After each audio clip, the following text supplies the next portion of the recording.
Hello my lovelies. This week I've set myself a little bit of a challenge and I may live to regret this, but I'm sewing not one but two dresses for myself, and the pattern that I'm using is this B6590 pattern by Gertie, and I discovered this one from a lovely Instagrammer and fellow YouTuber called A Scandinavian Abroad. She's fab, so I'll link her below. You should go and check her out. And here are the fabrics that I'll be using to make this dress. Both of them I've shown you in previous videos. So the fabrics that I'm going to be using are this lovely 1950s true vintage fabric, and I'm going to be doing this version in that. But before I do cut into this very treasured fabric, I'm using this strange 80s, maybe it looks a bit 50s, I don't know, rayon from Rainbow Fabrics, and I'm doing this bodice but the full skirted version, so I have about 4 meters of that. I found it really difficult to decide what size I was going to be using because there was only the nape measurement from the back of neck to waist to determine what size you do. The big four companies really need to do better in their measurements, in their patterns, because they just seem to be all over the place. Anyway, I went by the bust measurement, which meant that I cut out a size 22, which was really appalling for my ego. But I cut out the pattern and I roughly pinned it together and put it against me, and it seemed as if it would be a good fit, but you will see later that there are significant issues with the size that I chose. So the first thing was to pin it all onto the fabric and cut it out. Now the bodice is actually an asymmetric, there's a left side front and a right side front, but I ended up deciding to fully line the bodice just because the fabric was quite slippery and I wanted a neat finish, so I ended up cutting 2 of each of those fronts and then 4 for the back so that I could fully line it.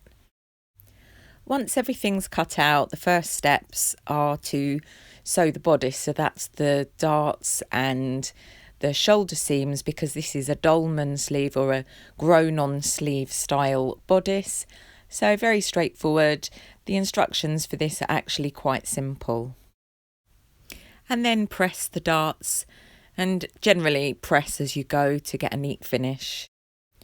And here's the bodice so far on Mildred, and it's at this point that I realised that despite doing that provisional quick fitting, the bodice is really much too big. Here I've managed to match the zigzaggy pattern quite well. I've had to treat this fabric as if it's a stripe really, and then the next thing is to sew another whole set of the bodice pieces. My studio assistant is earning his keep and very hard at work here. I've fully lined the bodice, and notice once it's on Mildred, because I do tend to put things on Mildred a step at a time just so that I can see how I'm progressing. I've understitched the lining in to get a neat roll of those seams.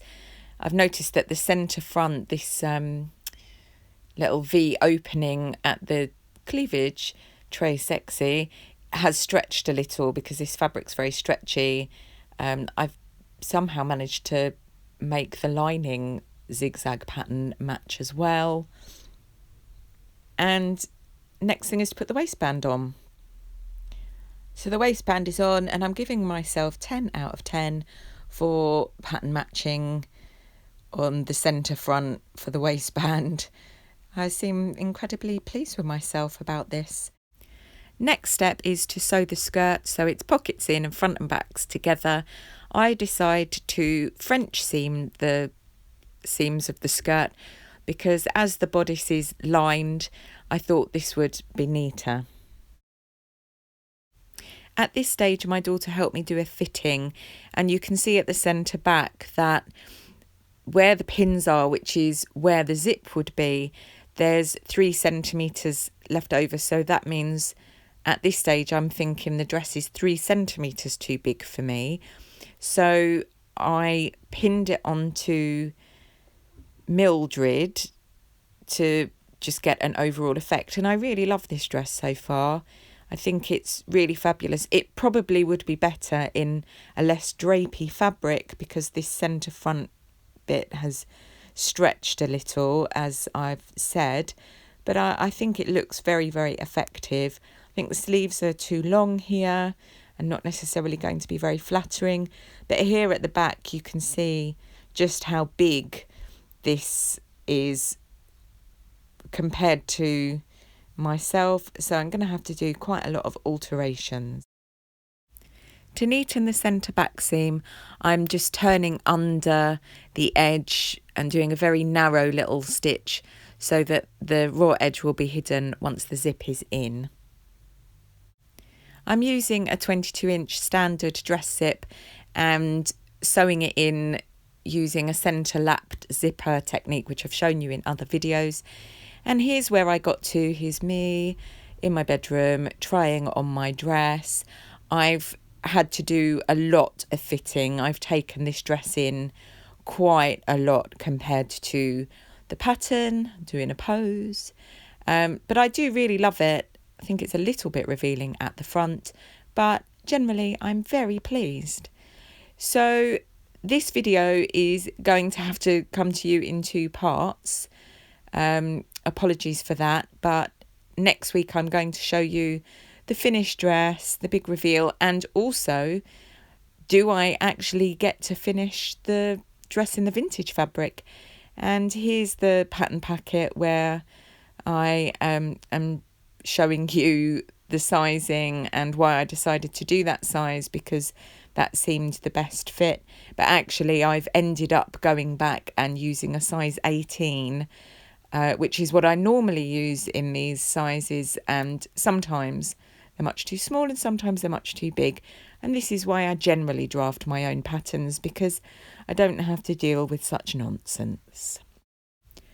So before I cut out my precious vintage fabric, I cut the paper pattern down to the size 18, and I decided to keep the longer, the size 22 body length, because that works with my bustiness, and I just fold the sleeve up the amount that I want to adjust it so that it's a bit more flattering.